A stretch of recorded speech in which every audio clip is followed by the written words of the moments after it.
Okay, today we're going to be looking at Laplace's partial differential equation. So we'll get started here. We're going to be looking at this region right here, this rectangular region, starting at x equals 0 to x equals a, and from y equals 0 to y equals b. We'll assume that the value of u is equal to 0 along here, and along here, and that u is some sort of function, arbitrary function, j of x here. All right? So let's take a look at Laplace's partial differential equation. It's uxx plus uyy equals 0. Of course, like most other partial differential equations, second order, we'll be using the separation of variables. So we'll assume u is some function of x times another function of y. We'll do partials of u with respect to x twice, and that'll of course be f double prime g. And u with respect to y twice will be f g double prime here. We'll take these two equations and plug them into Laplace's partial differential equation. And so who is uxx? It's f double prime g. So for that, we'll put in f double prime g. Who's plus? Here's the plus. Uyy. Uyy is f g double prime. So we'll take that and plug that in here, and we'll get that right there. So Laplace's differential equation will turn into this partial differential equation. I'm sorry, not partial differential equation. This is a ordinary differential equation. And the next thing we'll do is we'll separate out. We'll solve for f double prime over f. Scoot this over, divide by f, and divide by g. And we'll get f double prime over f equals negative g double prime over g. And then what we're going to do is, since this is a function of x only and this is a function of y only, the only way that these could be equal is if there were no x's and no y's. If it was just a constant, and we'll call that constant negative k squared. Okay. Okay. If you've seen some of my other videos on partial differential equations, this is a pretty standard operating procedure.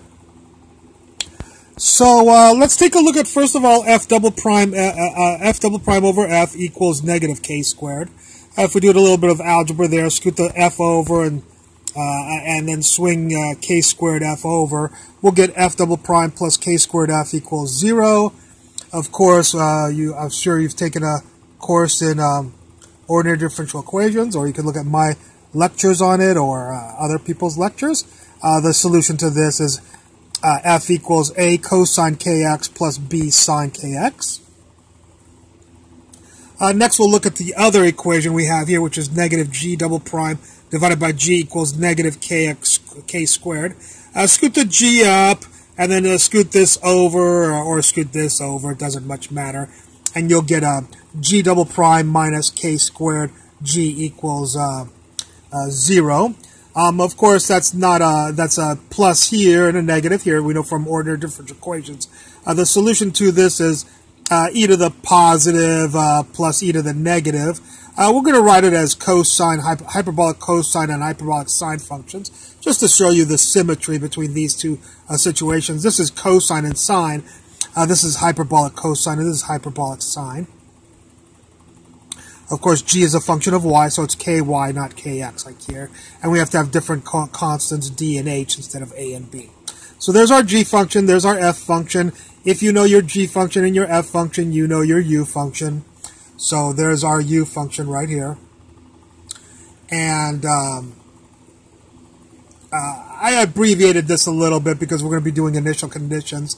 So instead of writing all of this out, I just wrote a cosine as a function of x plus b sine as a function of x, d cosine hyperbolic cosine function of y plus h sine hyperbolic sine as a function of y.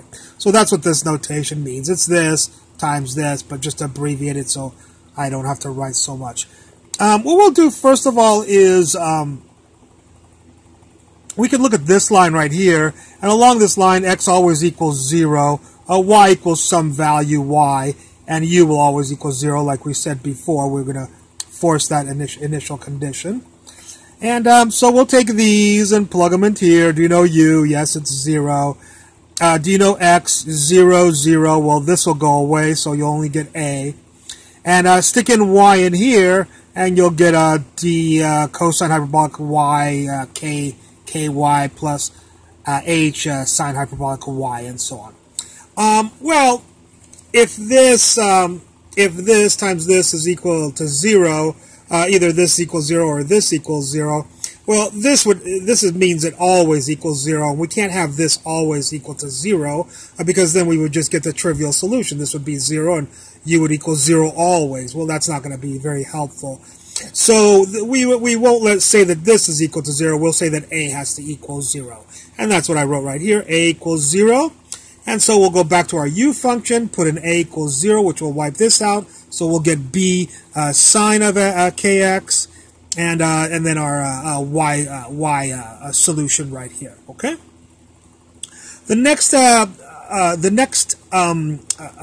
the boundary condition we'll use is that at x equals a, way over here, along this line, x equals a, y equals y, some sort of y value like 0.3 or this, so y is some arbitrary value. And then u will also equal 0 along this line. So we'll take these initial conditions and plug them into this equation. So do you know u? Yeah, u is 0. B is b. Sine kx is sine k. Stick in an a for the x, so ka. And then stick in y's in here. Can this be 0? No, as we explained before, if d cosine hyperbolic y plus h sine hyperbolic y is always equal to 0, we'll just get the trivial solution for u. So that won't be too helpful. Can b equal 0? Well, if b equals 0, then u will equal 0, and we'll still get the trivial solution. So no, b can't equal 0. So the only thing that could make this equation 0 is sine of ka. And if the sine of ka equals 0, how could that happen? Well, the only way that that can happen is if ka is some multiple of pi. Like if ka is 3 pi, then the sine of 3 pi is equal to 0. Of course, there's millions of other, an infinite number of n values that can satisfy this. So if ka equals n pi, then k will equal n pi divided by a. So we've discovered we had created this k constant, and now we know it as a function of given values in the problem and an index of n. Okie dokie. So now that you know k is n pi over a, you can rewrite u. This time it'll be b sine n pi over a because we had a k here, and x. And then d cosine hyperbolic sine hyperbolic of y. The n pi a will also be in here, but we got some more initial conditions to do, so I don't want to write all this stuff out here. I'm kind of lazy. That's why we try to get the problems used, but it's conventional for mathematicians to use abbreviations like this. The next initial condition we'll notice is u equals 0, y equals 0, and x is arbitrary. That's along here, right here. X is any value x, but y is always equal to 0, and we said that u is equal to 0. So we're looking along this line and making our solution obey that. So let's take in 0, plug into u, we get 0. X, plug into x, we get x. 0, plug into here and here. A cosine hyperbolic of 0 is 1. A sine hyperbolic of 0 is 0. So we'll just get d times 1, which is d. So this becomes d, this is right here, and the b is right here, and the u is 0, according to these initial conditions. Well, can b equal 0? No, we already talked about that. It gives us a trivial solution. Can sine of n pi x over a be 0 for all x's, and this will always be 0? No, if this is always 0, we'll get a trivial solution again. So no, this can't be 0 always. The only thing that could always be 0 is d could always be 0. If d is 0, we won't get the trivial solution. This will still live. So 0 plus this will give you this, times this, and we won't get a 0, u equals 0 trivial solution always. So We just discovered that d was equal to 0. So sticking a 0 in here, and then therefore we'll get our solution. Now, here's our function right here, sine of x, n pi x.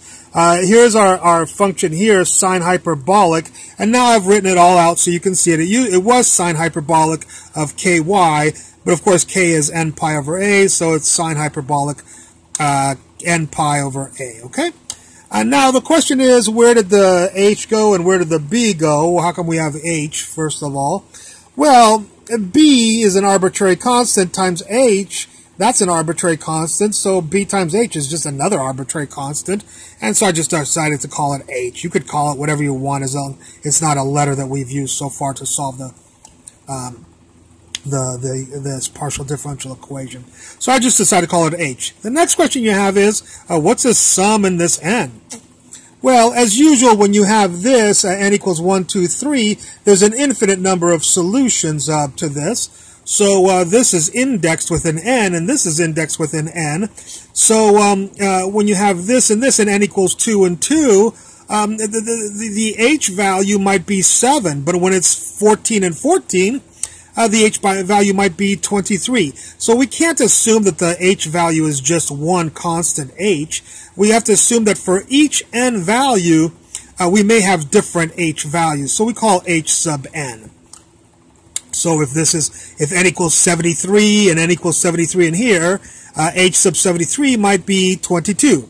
But if n equals 5 and n equals 5 here, h sub 5 might be negative 15. So h can have many different values, and there's an infinite number of solutions. And so we denote that with n going from, as we said here, from 1 to infinity, the sum of the solutions, because this is a linear partial differential equation. We can sum up all of the infinite solutions to get a respective solution for u. So we'll add up all infinite solutions from 1 to infinity. All right? Okie dokie. Next, we're going to look at the initial condition at the very top of our picture. Notice at the top of our region, y was always equal to b, x was just any value, x was equal to x, and then u was equal to j sub x, some arbitrary function. Maybe it was natural log of x, or it's whatever. This is designed so you can solve any problem of this form, and it can solve an infinite number of problems, because if jx is sine of x or cosine of x or x squared, you can put those different values in our solution, different functions in our solution. So the way we write those initial conditions here is y was always equal to b, x was equal to x, and u was equal to jx. So we'll come to this equation. Do you know Mr. u? Yeah, he's jx.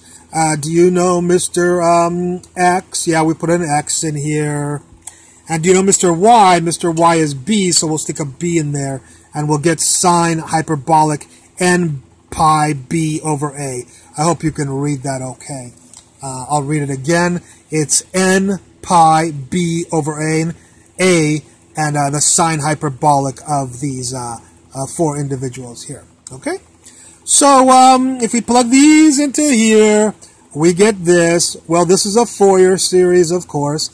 And what we'd like to do is discover who h sub n sine of n pi b, or a hyperbolic sine of n pi b over a is. And if you look at some of my other lectures on partial differential equations or and Fourier series, you'll realize that this is the function of x.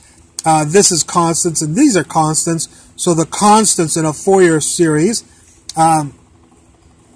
is always equal to 2 over a, the length of the interval. And we are integrating with, this is the x variable, so we'll be integrating from 0 to a, not from 0 to b, which is the y. Here we're going to integrate with respect to x. So with respect to x, we're going to go from 0, x equals 0, to x equal a will take care of this whole region right here. Okay? That's why we're not going from 0 to b. Is because the function sine n pi x over a is a function of x. So you have to integrate with respect to x from 0 to a. And that's why this is also 2 over a, is because this is associated with this variable dx and this region 0 to a.